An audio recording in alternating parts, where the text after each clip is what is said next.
Hi, Faceless here. So the United States has a very haunting rape culture. However, before you guys turn off your monitors, what I'm about to say is not probably what you think I'm about to say. So when I say rape culture, the actual definition is a society that either supports or overlooks rape. And in a way, kinda. But here's what I mean by that.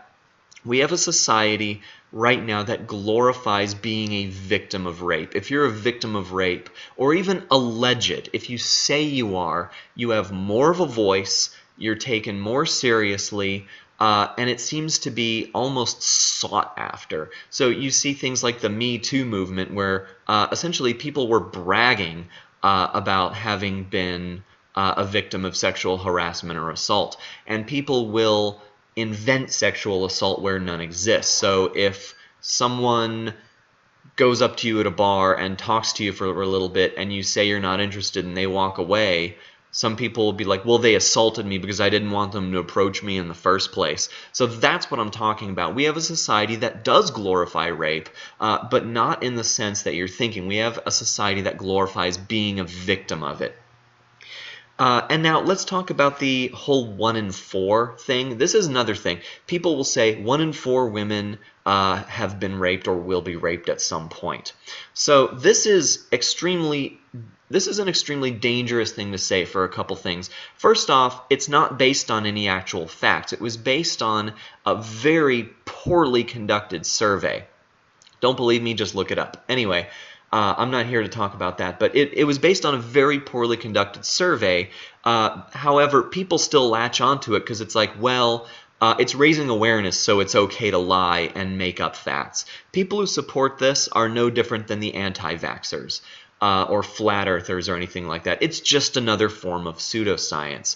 Additionally, it's also dangerous to promote this because you're essentially telling little girls, hey, you're a statistic waiting to happen, so wait for it. So you're essentially telling generations of women that their default position should be fear constantly. So you see all these people where it's like, oh, men are so insensitive because they don't know what it's like to, always be looking over their shoulders, to always have, a rape whistle and mace and, always be scared and all this. But the thing is, they're only being scared because society tells them that they need to be scared. It is not because there's actually something to be afraid of. Because if you look at actual Department of Justice and things like that statistics, the amount of sexual assaults per year is like less than 2% of the population. It's practically approaching statistical insignificance. In reality, there are very, very few rapes in this country. However, we're telling women, you need to be afraid, you're a walking statistic, or if not, you will be soon. And that's the reality of it, is we're creating the illusion of fear because fear sells, fear raises awareness, fear is a way for people to claim victimhood.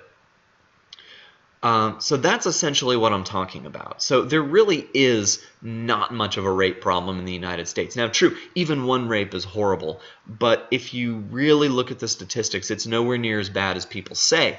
Now, something else that I've heard is, having said these statistics, people will still say things to me like, oh, but you need to just talk to women, talk to them and listen to their experiences. Here's the thing. Talking to people is a terrible way to get facts and figures, to get hard evidence, because depending on who you talk to, they may upplay or downplay their experiences. They may forget experiences. They may there are so many different factors when it comes to, quote, talking to people.